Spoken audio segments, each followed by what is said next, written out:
Mula sa Far East Broadcasting Company, Philippines, narito ang isang programang tatalakay sa iba't ibang kaisipan ugnay sa ating kultura at mga kaganapan na ang magbigay ng liwanag sa usapin ng wastong katuruan at kaugalian.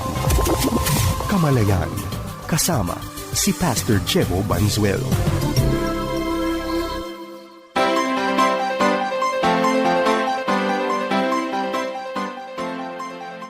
Isang mapagpala at mabiyayang araw mga kapatid. Kumusta na po ang bawat isa? Ito po ang programang Kamalayan na inyong napapakinggan sa FEBC Radio TV. Tayo po ay napapanood sa Facebook Live at YouTube channel ng 702 DZAS FEBC Radio TV. Gayon din sa channel 185 sa GCTV. Yan po ay tuwing linggo alas 7 hanggang alas 7:30 ng umaga. Tayo po ay patuloy na nagpapasalamat sa ating Panginoon sa pribilehiyo ng pagsasama para sa ating pag-aaral. Pag-usapan po natin sa pagkakataong ito ang proseso ng paglago, the process of growth. At yan po yung process of sanctification. Pag tayo po ay merong ugnayan sa Panginoon, ang sabi po sa John 15:16, "You did not choose me, but I chose you and appointed you to produce fruit that will last." So mapapansin po natin na malaking parte ng pagkatawag sa atin ay talagang nakatuon po sa paglago. Ang ibig sabihin niyan, pag tayo po ay umugnay sa ating Panginoon, ang paglago sa buhay espiritual ay mangyayari po sa ating buhay. Now, yung word na growth o paglago ay napakagandang pakinggan at kung tutuusin, ito po ay kaasam-asam, di po ba? Pero alam din po natin na yung proseso ng paglago ay hindi po palaging madali. Halimbawa po, pag tiningnan natin sa Hebrews chapter 12, isang talata na tumatalakay sa pagdidisiplina ng ating Panginoon.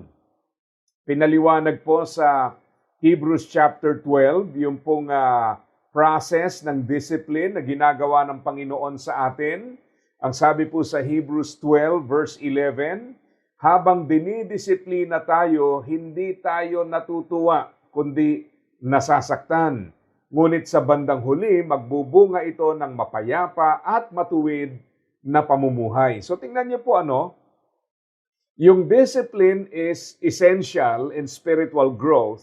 Pero sabi nga po rito, hindi tayo natutuwa habang dumadaan tayo sa prosesong iyan. Tayo po ay nasasaktan. Ngunit napakahalaga ng kanyang binanggit, magbubunga ito ng mapayapa at matuwid na pamumuhay. So ang ibig sabihin mga kapatid, yung process may be difficult, it may be painful, but it is necessary. Napakahirap po ng paglago Kasi tandaan nyo, tayo po ay makasalanan, ang Diyos po ay banal. At bilang mga makasalanan, may mga bagay tayong ginugusto na hindi natin dapat gustuhin. May mga bagay na mali na ginagawa nating parte ng ating buhay. Minsan po sa pagkapit natin sa mga maling bagay na ito, dyan talaga tayo nagkakaroon ng struggle. Ang isang bagay na pilit nating kinakapitan ay nais namang alisin ng Diyos. At ang resulta po, it may be a painful process, but again, keep in mind, it's a necessary process. Masakit, subalit mahalaga at importanteng pagdaanang proseso para sa bawat isang mananampalataya. Pero merong assurance po sa atin Sabi po rito sa Hebrews chapter 12 verse 6. Sapagkat itinutuwid ng Panginoon ang mga minamahal niya at pinapalo ang mga itinuturing niyang anak. So napakaganda ho nitong paliwanag sa passage na ito. Merong assurance ng pagmamahal, pero sinasabi nga po sa atin, bilang anak, meron siyang responsibility sa atin at yung responsibility na yon, palaguin tayo. At kinakailangan po yung process ng discipline para yung paglago na yon ay maganap sa ating buhay. Kaya napakahalagang panghawakan po ang katotohanan iyan. Ngayon, bukod po doon, may mga pagkakataon po kasi na yung dapat ay hindi natin nagagawa. Sabi nga nila, pag pinag-uusapan po ang discipline, ay tungkol po ito sa mga bagay na wala sa atin, na kailangan nating taglayin, o kaya mga bagay na nasa atin, take note, pero kailangan naman nating alisin. Ayan pong struggle dyan. May mga bagay tayong taglay na dapat tanggalin, at may mga bagay namang wala sa atin na dapat idagdag. That's the process. Kaya kung mapapansin nyo po, ang paglago talaga ay sadyang hindi magiging madali. Kaya nga paminsan, pag tayo po ay dumadaan sa proseso, para bang nagtataka tayo, no? Kasi tayo bilang tao, ang gusto natin mangyari, para bang point A to point B, gusto natin napakasimpleng paglalakbay, no? Walang struggle, walang hirap. Pero ang reality po is the journey itself is part of the process, and the journey itself can be an experience of God's love and faithfulness. If you remember yung mga Israelites, mula po sa Egypt, i-label natin as the good enough place. Good enough, bakit? Kasi, hindi sila sagad sa kanilang pangangailangan, pero hindi rin naman pinakamainam, di ba? Yung wilderness, ayan po, yan ay lugar na salat. Talagang sagad sila dyan. Pero ang napakaganda pong makita natin dito, magkakaiba yung tatlong lugar Egypt, wilderness, promised land. Yung promised land has always been described as a land flowing with milk and honey. Sagana, in other words. Pero alam niyo po ba na pag tiningnan niyo yung tatlong lugar na ito, saan man sila naroon, ang talagang guarantee ng ikakaayos ng kanilang buhay ay yung pong katiyakan na meron silang pagsunod. Sa lugar na sagana, kagaya po sa Promised Land, hindi nila ma-enjoy yung biyaya. Bakit po? Because they kept disobeying the Lord. Sa lugar namang salat, kagaya po ng wilderness, ay pinrovide ng Panginoon yung kanilang mga pangangailangan. Kaya mapapansin natin na kung tayo tatanungin, gusto sana natin, from point A to point B, dire-diretso lang, makarating na tayo ron. Pero hindi lang po yung pagpunta mula sa kasalukuyan at sa paroroonan ang importante sa Panginoon, but that in the process, we may get to know God. Yan po. Kaya si David, napakahalaga po ang kanyang sinabi sa Psalm 23. Makes me lie down in green pastures, leads me beside peaceful streams. Kung i-imaginein po natin yan, napakagandang lugar, napakagandang kalagayan. And then, in Psalm 23 verse 4, he talks about the valley of the shadow of death. Pero ang sabi nga niya, I will fear no evil for you are with me. So, hindi po yung kaayusan, kagandahan ng lugar ang siyang magdedetermina, kundi yung presensya at pabor ng Panginoon. At pag nasa atin ang presensya at pabor ng ating Panginoon, ay mararanasan po natin yung katagumpayan na yon sa ating buhay. Kaya tayo rin po, as we journey in the Christian life, pag hindi natin naintindihan ang mga layunin, plano, pagkilos ng Panginoon, napakadali pong ma-discourage. Hindi ba? Kasi naalala ko po noon, nung isang lesson about the Christian life, sa pagsisimula, marami pong mga disoriented baby Christians kasi marami ding nagturo ng mali. No? Ano ba yung mga mali? Sinasabi ng iba, pag Christian ka na, maayos na ang lahat. Pag nasa Panginoon ka, wala nang problema. Mga kapatid, ay hindi po totoo yun. No? Ang kailangan nating maintindihan dito ay dadaan talaga tayo sa mga challenges. At maraming reason. One, because we are still in a sinful world. Makasalanan po ang mundo. Yan po ang dahilan kung bakit may mga struggles, may mga problem, merong curse of sin. Pangalawa, hindi lang po yun, tandaan nyo po, we still have the sinful nature. So meron pa rin tayong paghahangad sa mga bagay na hindi tama. And from time to time, tayo po ay nagkakasala, nagkakamali sa ating Panginoon. So as a result, kinakailangan po yung discipline process ay pagdaanan. At pangatlo po, tayo ay inaangat ng Panginoon to a higher level. At resistant yung ating pagkatao dyan dahil tandaan nyo po, taglay nga natin yung sinful nature and because of that sinful nature ay may mga bagay tayong ginagawa na talaga namang labag sa kalooban at nais ng ating Panginoon. Kaya talagang marapat po na maintindihan natin yung pagkilos ng Panginoon kung paano ho tayo hinuhubog mga kapatid, sapagkat kung naiintindihan natin yung paghubog ng Panginoon, maiintindihan po natin na ang layunin pong ito ay para sa ating ikabubuti. Ito pala ay para sa ating ikalalago, not to destroy us, but rather to strengthen our faith. So ano ho ba itong sanctification na ito? Linawin natin ang ilang bagay,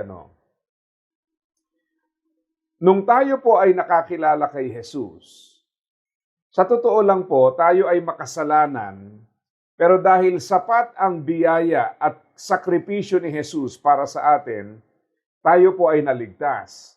So it is because of God's grace, because of the sufficient sacrifice of Jesus. Pero alam po natin na tayo po ay makasalanan pa, May sinful nature pa tayo Kaya nga po ang basihan ng kaligtasan ay yung magandang ginawa ni Jesus at hindi yung mabubuting gawa natin. Okay? Now, sa sanctification, dito tayo pinalalago ng Panginoon. Tingnan nyo yung sabi ng James chapter 4, verse 1. What is causing the quarrels and fights among you? Don't they come from the evil desires at war within you?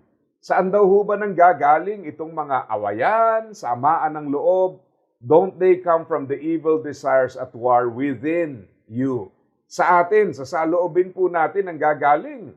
Kaya ho yung mga na mapagmasdan nating mga kaguluhan sa paligid ay hindi po mga problemang external lamang. Ito po ay nanggagaling sa isang saloobing makasalanan. At para ho maresolba itong mga problemang ito, kailangang ituwid at itama ang ating puso.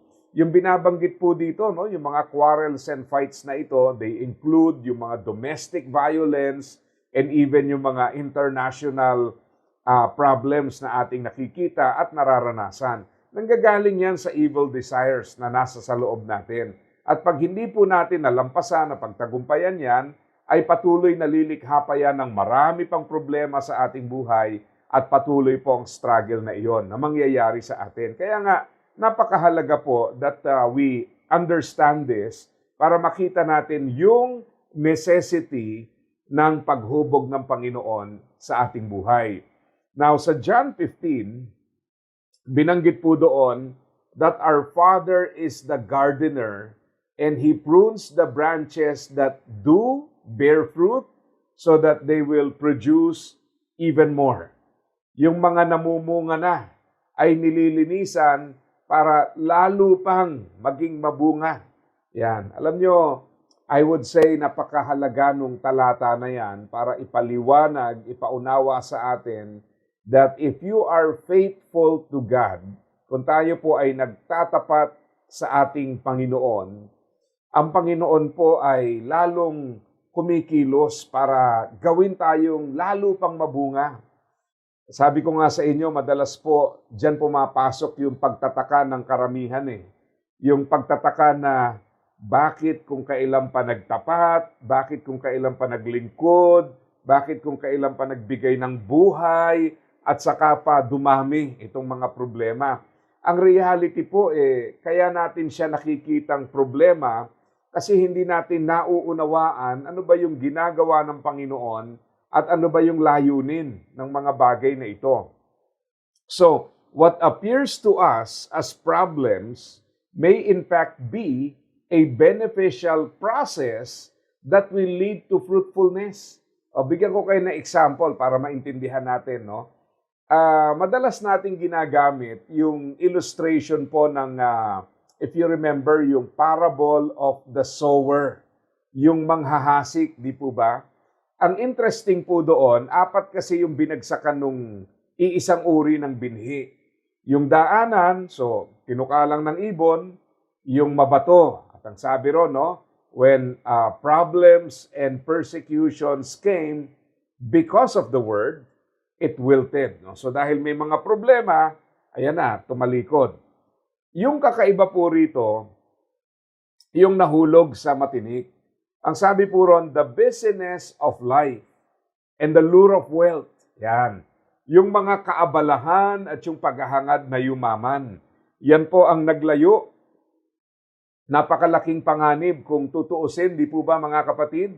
Dahil kung titingnan po natin, 4 ho yung binagsakan, yung panghuli, yung matabang lupa. Yung una, walang naging pagsibol kasi tinuka ng ibon eh. Yung dalawa, nagkaroon ng pagsibol pero walang bunga. Yung nahulog sa mabato, na nagkaroon ng kaunting sibol, sabi pa nga doon, receive the word with joy. Ayan. Ito rin, no? Naalala ko, lagi kong binabanggit yan dito sa programa. Minsan, tayo, when we go to church, masayang-masaya tayo na na-bless tayo.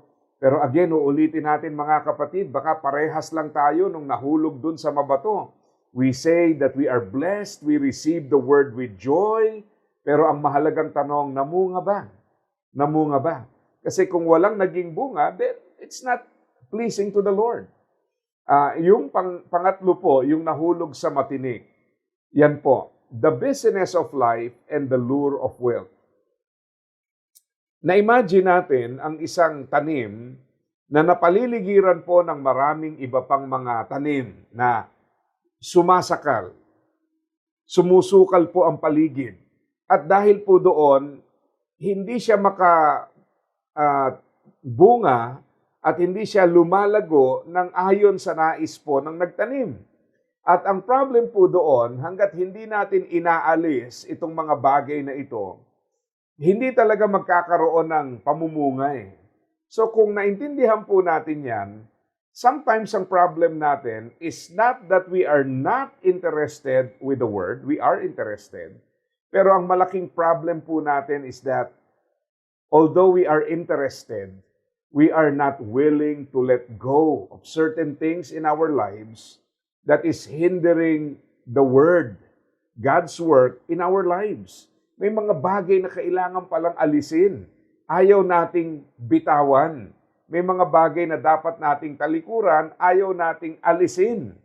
So in the process, nagki-create ng komplikasyon sa ating buhay.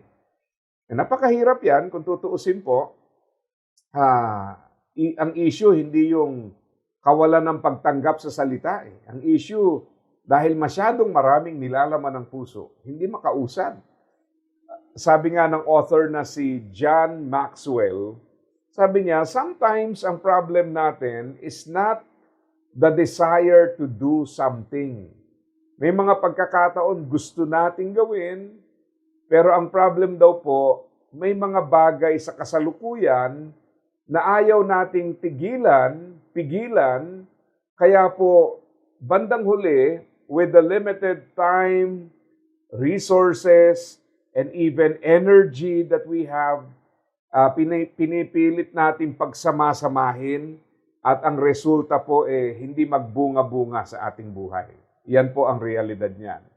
Kaya this is a good and powerful reminder that sometimes natutuwa na tayo sa level of spirituality natin, but keep in mind that God wants us to be more fruitful, to become even more fruitful, lalo pang maging mabunga. And whatever it takes for us to experience that growth, gagawin sa atin ng Panginoon sa kanyang pagdidisiplina sa atin. Yung sakit ng ating nararanasan is in proportion sa kapit natin sa kasalanan. So yung sakit at saka yung kapit, yan ho, magkaugnayan eh.